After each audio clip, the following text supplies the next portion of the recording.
morning, everyone. Today we are going to discuss further in chapter number 1. Part 3 चल रहा है हमारा text book का और उसमें एनालिसिस ऑफ फाइनेंशियल स्टेटमेंट जो पार्ट है उसमें फाइनेंशियल स्टेटमेंट्स ऑफ कंपनीज ये फर्स्ट चैप्टर है हमारा। हमने फॉर्मेट समझा था पहले कि फाइनेंशियल स्टेटमेंट्स मतलब बैलेंस शीट और प्रॉफिट एंड लॉस अकाउंट में कैसा फॉर्मेट होता है। वो फॉर्मेट में हमने बैलेंस शीट सीखी थी। जितने भी हेडिंग्स थे वो आपको याद रखने हैं, मेजर हेडिंग्स, सब हेडिंग्स और उसके अंदर कौन कौन सी एंट्री आती है वो आपको याद रखना है।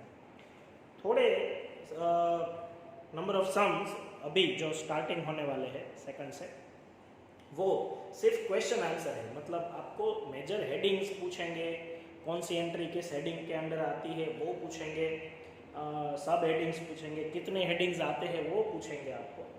तो ये ओरली डिस्कस हम कर लेते हैं अभी, क्योंकि उसमें सिर्फ हेडिंग्स आपको आंसर देने, क्वेश्चन आंसर टाइप है। फर्स्ट तो ऑपरेटिंग साइकिल का है, वो पूरा अलग है, वो आपको समझना नहीं है। सेकंड से स्टार्ट करते हैं, पेज नंबर 1.24 के ऊपर है वो। State the major heads under equity and liability part of the company's balance sheet as per Schedule 3. Schedule 3 के according equity and liability side total कितने हेडिंग्स होते हैं। मैंने एक आपको कट करवाया है, इसलिए आपका 3 हेडिंग का आंसर होगा share holders fund, non current liability और करंट लायबिलिटी। ये मेजर हेडिंग्स है, आपको मेजर हेडिंग्स पहले आंसर देना है। उसके अंदर सब हेडिंग्स आएंगे, उसके अंदर फिर एंट्रीज आएंगे। क्वेश्चन किसी भी तरीके का आ सकता है, सब हेडिंग्स भी पूछ सकते हैं आपको और उसके अंदर की एंट्री भी पूछ सकते हैं आपको, या फिर आपको एंट्री दे और वो किस हेडिंग में आएगी उस तरीके का क्वेश्चन भी पूछ सकते हैं।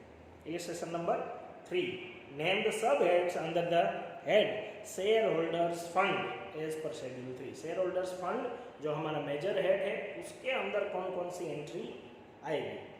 तो उसके अंदर आएगी share capital, reserves and surplus. तीसरी मैंने कट करवाई है आपको, ओके। तो आपको शेयर कैपिटल और रिजर्व्स एंड सरप्लस 2 याद रखनी है।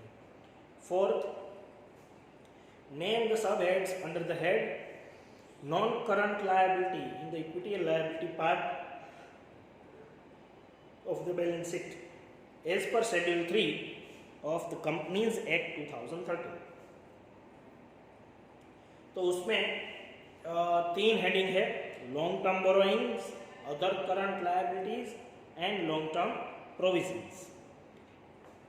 लायबिलिटी, बोरोइंग्स और प्रोविजंस ऐसे याद रखना है। नॉन करंट मतलब लॉन्ग टर्म की जो होती है वो, इसमें भी मैंने आप एक डिफर्ड वाला जो है वो कट करवाया है।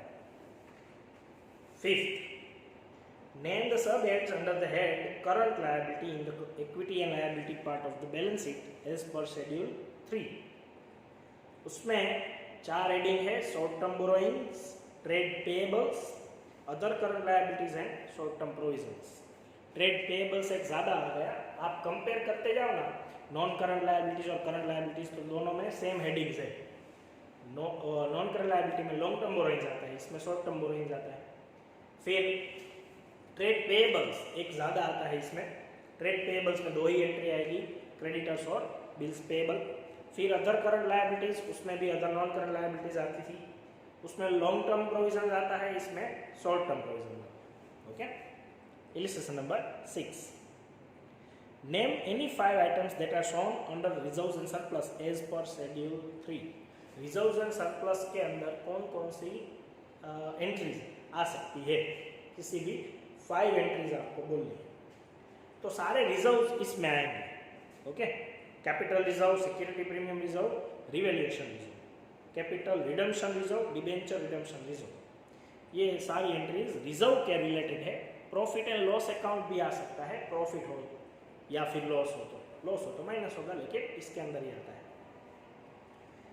Illustration number 7, name any 4 items that are shown under long term borrowings as per schedule 3।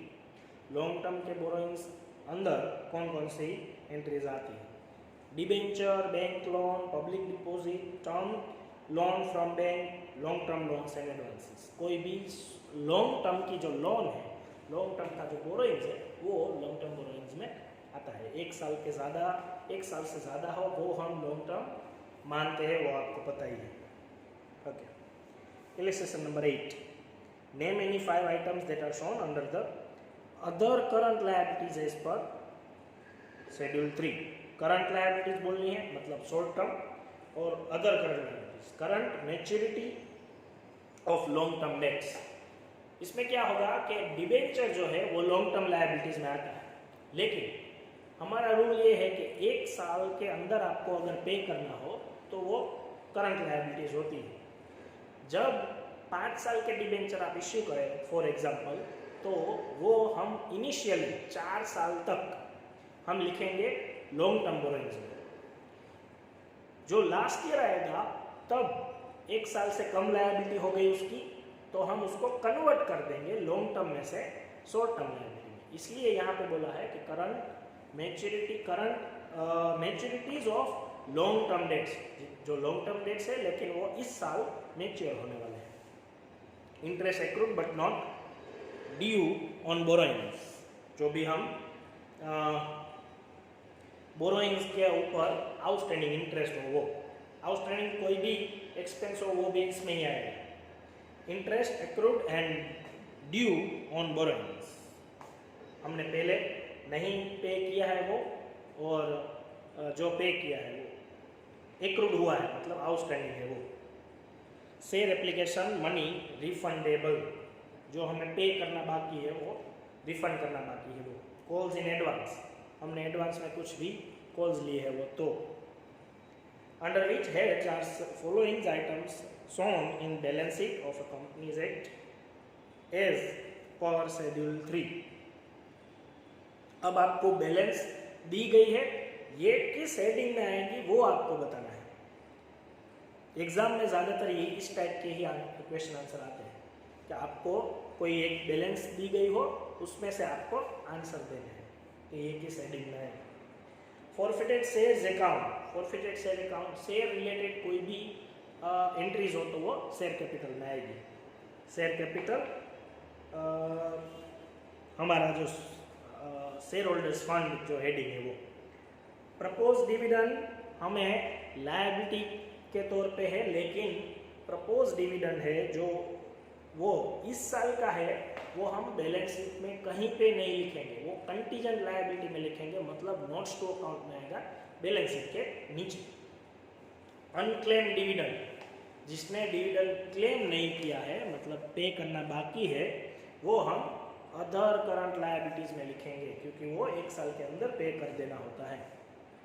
Areas of fix cumulative dividend, cumulative dividend मतलब पे करना बाकी है वो भी हमें कंटीजेंट लायबिलिटी में लिखना है, वो हम इसी अकाउंट में नहीं लिखेंगे, क्या मतलब बैलेंस शीट में किसी भी हेडिंग में नहीं लिखेंगे। ओके, आज के लिए इतना रखते हैं। इसके बाद लाइव सेशन में आगे हम डिस्कस करेंगे, हेडिंग डिस्कस करेंगे, उसके बाद असेट्स के रिलेटेड भी एंट्रीज आएगी। असेट्स के रिलेटेड जो भी एंट्रीज आए वो एसेट्स के हेडिंग में डालेंगे। ओके, सारे हेडिंग्स आपको आने चाहिए, प्रैक्टिस करना, याद रखना है। सिर्फ इसमें बहुत ही इजी है, फिर याद रख जाए तो। Okay, thank you.